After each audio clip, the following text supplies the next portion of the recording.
Engage with us about this parenting dilemma. And man, have things changed. Because back in my day, you would worry about whether or not your parents found your dirty magazine stuffed under your bed. These days, it's all about your phone. So a grandmother wrote into the advice columnist at the Washington Post because her 12-year-old granddaughter was caught sexting with other kids. Now, the mom of the granddaughter has sent the granddaughter to counseling and restricted phone use. But what would you do in this situation? Well, first of all, it isn't clear from this advice columnist whether or not the sexting included images, which given the age is very serious because it's illegal. And anybody who has teens or younger than teens who aren't talking about this, you really have to get on it. I've also heard increasing stories from girls being pressured by boys more often than not to send nude photos. So again, these are all things at a variety of ages. If there's pressure, whatever, whether that's legal or not, these are all discussions you have to be having in age appropriate ways as kids get closer to that. I did a whole segment on this. You guys might remember on the show, I think it was like about a year ago, about talking to your kids about sex in age appropriate ways, and talking in particular about pornography because it's so accessible these days in amongst that age group. And I actually got an email from a grandmother who was so, I was bracing myself because she was like, I'm in my 60s and I just watched your segment. I thought, oh gosh. And she was so grateful because she said, in my day, no one talked to me about any of this stuff. And she was going to take it upon herself to talk to her grandson about this. I would have loved to have been a fly on the wall to that conversation, but I really think this is a conversation that's the attitude we should be taking, a proactive, protective one, not a shaming, pathologizing one. I'm going to jump on Tara for this in a second because we have kids, at least one of our kids is the same age. I think we both have kids who are 6 or grade 1 age as well. And she's sitting right here, so I have to be careful. But this is a discussion we've already had in our house. And I think if your kids are on tech, which if you have any kids who are virtual schooling, they're on tech. And I think the second you are on tech and your kids have access to this stuff, these conversations shouldn't start at 12. I think that this mother or whoever is disciplining this 12-year-old for sexting, you're real late in the game in some ways, because if you've got kids, they're digital natives, they've got these devices. You don't give a kid keys to a car and say go without teaching them how to drive. And I feel like devices is the same approach. And we had an incident with lockdown March, and my daughter was uploading inappropriate photos to her group class. And those were inappropriate to some, not inappropriate to us. I'm not going to tell you what the story is, but they were not, there was nothing bad. It was, some horses pooping.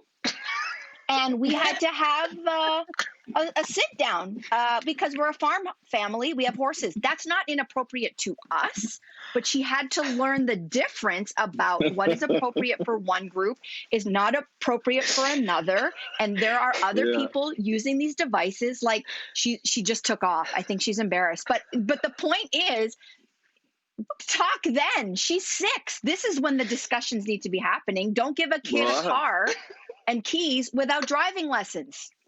I have, sorry, you guys might know, but I have a 17, 18-year-old boy, 17-year-old boy, 15-year-old boy, and a 10-year-old daughter. And, Jen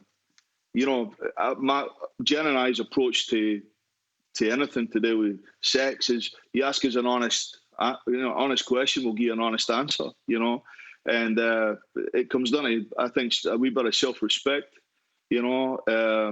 I feel that my boys, I would hope that my boys would know better. I would hope that I've raised them as to be gentlemen. And my daughter, if my daughter received any texts or anything like that for anybody, somebody would be getting a knock on their door. So I feel that it's a wee bit of a double-sided sword because it's unrelatable in some sense to grandparents. They never grew up in that world of tech. I understand that my kids understand it more than I do. So it's really just a case for me of open communication, making sure that the kids understand that, this lives in the world forever. Just because you send it one time doesn't mean that it disappears. It's there forever. My kids are going to college now. The very first thing colleges do is they look at your Facebook. They look at your Instagram. They look at all that stuff to figure out who you are, what are you up to, what are you doing, and you have to be, that has to be valued, and you got to make sure that they value themselves to ensure that they're not sending or receiving inappropriate materials. I have two young boys. They're 6 and 9, and I'm finding we're having conversations with our 6-year-old about sex now, and it's just like it's whatever is appropriate for whatever age. But I do feel the earlier you start talking about it, the less dramatic it feels, or the less awkward it feels, or the less uncomfortable it feels. And we are very much about answering honestly, and I think you have to be honest, and you can't be weird about it. I know we were talking to my 9-year-old, we were talking about, sex and how it happens and a woman's menstrual cycle. And so I came in later that evening and he was like, "Mommy, I have a question for you." He was like, "Have you bled this month?" And the part of me wanted to know, but I was like, "Okay, well, let's have this conversation." No, I haven't. Sure. And I just think that the more honest we are with our kids, the more comfortable they're going to be talking about everything, and especially raising boys. I know you have a daughter, but you have 3 boys. We have to raise these boys to be gentlemen. We have to raise them to respect women, and it's just about understanding and not being afraid to speak about it. Because I think when something is deemed bad or wrong, there's something that entices a child to want to do it. When you say you can't do this, or you can't have that, or we don't talk about that, they're like, well, then I want that. That's right. So when you just open it all up. I think the takeaways here, and I completely agree with the takeaways, like to Cynthia's point, the photo situation, completely offside, have to be careful about that. Mal, you're talking about, training on devices and kids and what they use devices for and how they use it. Of course, very important. And then all of you as parents agreeing that the conversation between the parent and the child is critical.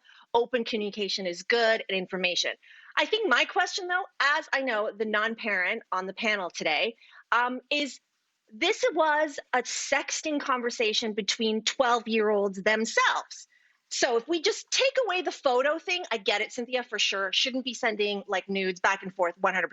But what about just the conversation over their devices between 12-year-olds about sex? Isn't there an argument that could be made that that's actually a good thing when you layer on all the parenting and the communication that's happening at home, how we speak to each other about sex, how we look at ourselves about sex? I don't know that it's a bad thing for 12-year-olds to be saying to each other, this is what makes me feel good. What makes you feel good? Oh, yeah? Okay. I didn't know that might make you feel good. I feel good when I do this. I feel like that. You're not wrong. You're that. not wrong, Lainey. They're 12-year-olds talking to 12-year-olds. It will live forever because it's digital. There is the new thing that our parents and we never had to deal with. You're right. I think it is wonderful if you are coaching your children in how to ask for what you want and being empathetic and a good listener in every way. But the problem for some parents, at least for me, I hear that and I think, yeah, on the surface, that sounds great. And I want to encourage that kind of communication. But it's all happening over text. So what if that breakup happens and then somebody takes their phone with all of those texts? That could now be weaponized. And more often than not, it could be weaponized against the girl. So therein lies the whole difference in that dynamic. Well, then they might as well not have phones to begin with, because the thing is that doesn't stop at sex. It stops at then there you go. It stops at what photos your parents post of you when you're born, when you had your first communion, when you tell a story about something embarrassing that you did in grade school. All of that is a digital record already. So it's just not about this one conversation between 12-year-olds that may have been about sex. That's a bigger conversation overall, Mal. That's a genie that's been let out of the bottle already. I don't know if you can jam it back in. Yeah, but I'm thinking about my daughter. If my daughter's 12 years old and texting with somebody and a boy decides that he doesn't like her because kids are fickle, he might be going out one week and then they break up the next. I have to think about that as a parent. What has she written? Who has it? Who will see it? It can be disseminated in an instant, and that will be weaponized against my daughter. That's the only thing I I'm agree with thinking you. about. I think boys can weaponize, but I also think girls can weaponize. So you never know. She could be texting with a girlfriend who happens to be her best friend today, and in 2 weeks they get into a fight, and that girlfriend then posts their texts about whatever, you talking smack about the other girl. I mean, all of that is like very cruel and traumatic, but I don't know that it's just sex that we have to worry about in that situation. It's everything. Yeah, it is everything.